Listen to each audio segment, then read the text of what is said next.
piercing sound. The third-year high school students at Shahid Motahari High School looked at each other in confusion. Mrs. Rezai, the literature teacher, said with a worried face, "Children, stay calm. This is not a drill. Everyone take shelter under your desks." Sarah's heart was pounding. She and her friend Mariam crouched under the desk.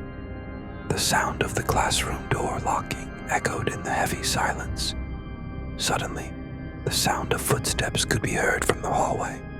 Tap, tap, tap. The sound was getting closer and closer.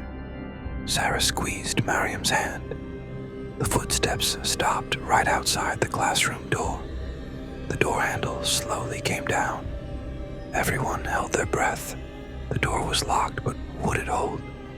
There was a scratching sound from behind the door, as if someone was dragging something across it. Then a soft voice was heard. "Children, I know you're in there." Sarah felt her heart stop. That voice, it was familiar, but how could it be? Suddenly, the sound of a gunshot broke the silence.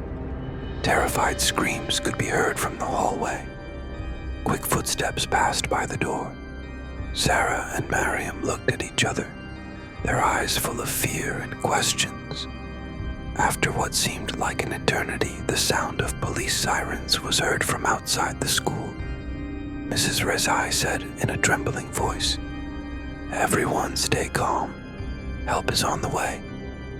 When the police finally entered the classroom, they had shocking news.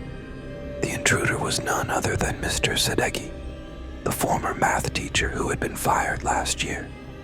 He had come to the school with a gun to take revenge, but fortunately, he had been arrested before harming anyone. Sarah, still shaking, thought about how lucky they had been, but a question remained in her mind. Why did Mr. Sadeghi's voice sound so strange and scary? Was he really the same teacher they knew, or had something changed in him?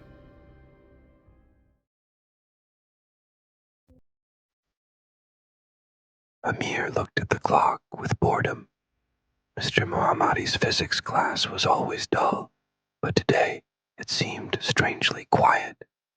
Suddenly, the sound of the alarm rang through the hallways. Mr. Mohammadi quickly went to the door and locked it. "Children, this is not a drill. Please stay calm and take shelter under your desks." Amir and his friend Ali crawled under the desk. Ali whispered, "What do you think is happening?" Amir shrugged. At that very moment, his phone vibrated. An unknown message. "I know where you are." Amir stared at the phone screen in surprise. The next message arrived. "I'm standing outside your classroom door. Want me to come in?" Amir's heart started racing. He quietly showed Ali. Ali's eyes widened with fear. The third message came. "Countdown begins. 10, 9, 8. Amir looked at Mr. Mohammadi in horror, but the teacher hadn't noticed. The messages continued. 7, 6, 5.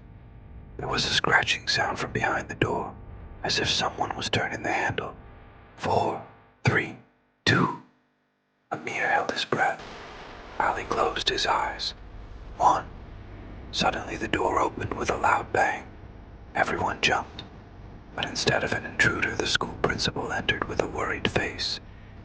"The danger is over. It was a misunderstanding." Amir breathed a sigh of relief, but he was still confused. What were those messages? Who had sent them? Later, it was revealed that one of the school students had sent these messages as a joke, but he didn't know that there was a real threat at the same time. The police arrested him, and it was discovered that he had been in contact with a group of troublemakers. Amir never forgot that day. He learned that even seemingly harmless joke can have the serious consequences. From that day on, every time his phone vibrated, he paused for a moment and remembered that terrifying day.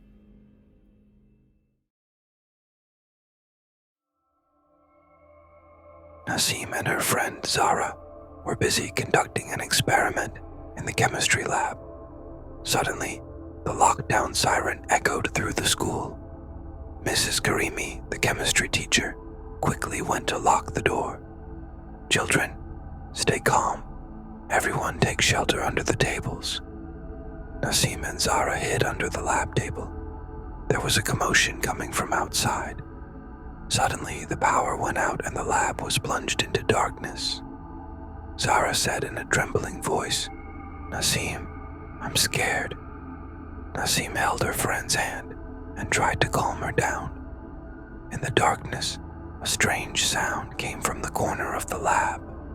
It sounded like someone was moving the chemical bottles. Nasim squinted to see better in the dark. A shadow. It was moving there in the corner of the lab. Nasim's heart was racing. She quietly signaled to Mrs. Karimi, but the teacher didn't notice.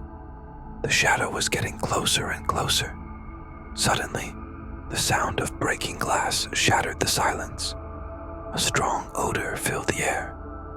Nasim started coughing. Zara let out a short scream. Mrs. Karimi said in a worried voice, "Everyone be quiet. Is someone there?" Silence. And then the sound of soft laughter from the corner of the room. A voice that Nasim recognized. The voice of Reza, a senior student who always caused trouble in the lab. "Reza, is that you?"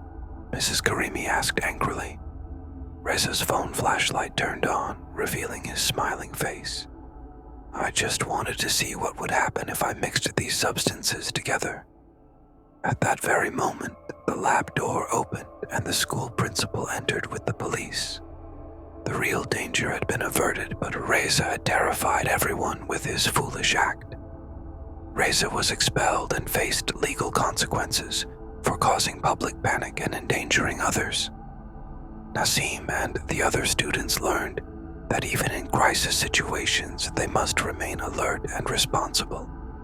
This experience was a big lesson for everyone. How a thoughtless prank can turn into a disaster.